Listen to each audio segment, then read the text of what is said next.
6 April রাতে উত্তর ত্রিপুরার দামছড়ায় সাংবাদিক ফখর উদ্দিনের বসতঘরে পরিকল্পিতভাবে আগুন লাগায় দুষ্কৃতীরা। পেট্রোল ঢেলে ও জলের ট্যাঙ্ক ফুটো করে গোটা পরিবারকে পুড়িয়ে মারার চেষ্টা চালানো হয়।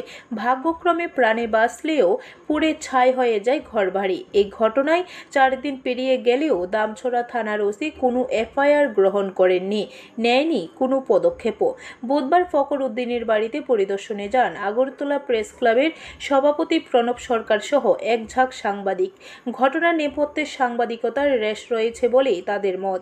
প্রণববাবু পুলিশকে 24 ঘন্টার আলটিমেটাম দিয়ে জানান, অভিযুক্ত যতই বড়ই হোক গ্রেপ্তার করতেই হবে, না হলে সাংবাদিক সমাজ রাজপথে নামবে। সাংবাদিক সমাজ বলছে, এটা শুধু একজনের বিরুদ্ধে নয়, গোটা গণমাধ্যমের স্বাধীনতার উপর আঘাত। প্রশাসনের ঘুম না ভাঙলে এবার জবাব আসবে রাস্তায়।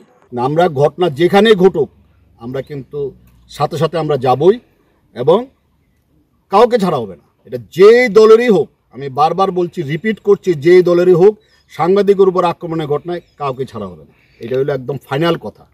এটা আগে কি হয়েছে আমি জানি না, কিন্তু সাংবাদিকের উপর আক্রমণ হবে, এভাবে একটা পুড়িয়ে মারার চেষ্টা করা হবে, আর আমরা এখানে বসে থাকবো? আমরা কিন্তু প্রয়োজন আমরা রাস্তা অবরোধ থেকে শুরু করে বৃহত্তর মুভমেন্ট আমরা করব। এটা একদম পরিষ্কার। প্রথমে এসছে, ট্যাঙ্কি কেটে ওনাকে হত্যার উদ্দেশ্যে আগুন ধরিয়ে দেওয়া হয়েছে।